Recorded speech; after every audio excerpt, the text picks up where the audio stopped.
coborât, căuta pe acea fecioară cea mai sfântă pe pământ. Într-o cetate în Galileea Duhul Sfânt s-a coborât, căuta pe acea fecioară cea mai sfântă pe pământ.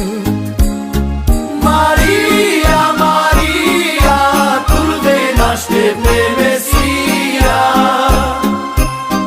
Maria, Maria, tu-l vei naște pe Mesia. Maria, Maria, tu-l vei naște pe Mesia. Maria, Maria, tu-l vei naște pe Mesia. Într-o cetate în Galileea îngerul a fost trimis la o fecioară logodită, căreia așa i-a zis: plecăciune ție care din cer ai primimul har,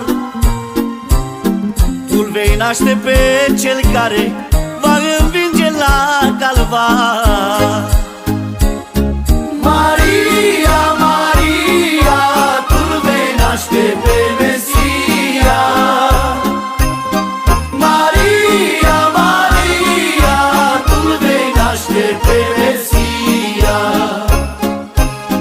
Maria, Maria, tu-l vei naște pe Mesia. Maria, Maria, tu-l vei naște pe Mesia.